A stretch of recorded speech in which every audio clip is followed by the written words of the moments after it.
রংপুর যে এত সুন্দর না দেখলে বুঝবেন না। আসেন আপনাদের রংপুর ঘুরে দেখাই। রংপুর শহরেই পেয়ে যাবেন তাজহাট জমিদার বাড়ি। এটি হচ্ছে রংপুরের ঐতিহ্যবাহী একটি জমিদার বাড়ি। এই জমিদার বাড়িটি বিংশ শতাব্দীতে নির্মাণ করেছিলেন গোপাল লাল রায়। এখন এটিকে একটি জাদুঘর করা হয়েছে। আপনি যদি রংপুরে আসেন অবশ্যই তাজহাট জমিদার বাড়ি দেখে যাবেন। রংপুরের অন্যতম একটি জায়গা হচ্ছে তিস্তা রেল সেতু। তিস্তা নদীর উপরে নির্মাণ করা হয়েছে দুইটি সেতু, যার একটি হচ্ছে সড়ক সেতু আর একটি হচ্ছে তিস্তা রেল সেতু, যেটি দেখতে অনেক সুন্দর। আপনি চাইলে সুন্দর এই নদীতে নৌকা করেও ঘুরতে পারেন। আর নদী, নৌকা এবং এই সেতু মিলে জায়গাটি অনেক সুন্দর। রংপুর শহরের পাশেই রয়েছে রংপুরের সব থেকে বড় পার্ক ভিন্ন জগৎ। আসলে এই পার্কটি অনেক বড় এবং অনেক সুন্দর।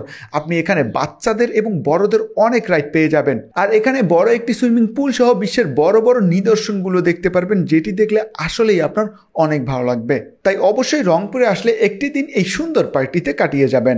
রংপুর শহরেই আছে রংপুরের বিখ্যাত বিশ্ববিদ্যালয় রোকেয়া বিশ্ববিদ্যালয়। বিশ্ববিদ্যালয়টি অনেক সুন্দর। বিকেলে বন্ধুদের নিয়ে আড্ডা দেওয়ার মতো অনেক সুন্দর একটি জায়গা এই বিশ্ববিদ্যালয়টি। রংপুরে আমার অন্যতম পছন্দের জায়গা হচ্ছে চিকলি ওয়াটার পার্ক। পার্কটি অসাধারণ। সন্ধ্যার পরে পার্কটির সৌন্দর্য কয়েক গুণ বেশি বেড়ে যায়। এখানে স্পিডবোট রাইড সহ অনেক সুন্দর সুন্দর রাইড পেয়ে যাবেন। আর খুব সুন্দর করে পার্কটিকে সাজানো হয়েছে। তাই বিকেল থেকে রাত পর্যন্ত ঘুরতে চাইলে অবশ্যই আপনার জন্য চিকলি ওয়াটার পার্ক হবে বেস্ট একটি অপশন। হাতে সময় থাকলে রংপুরের টাউন হলে বসে আড্ডা দিতে পারেন। আর এখানে পাবলিক লাইব্রেরি এবং শিল্পকলা একাডেমি পেয়ে যাবেন।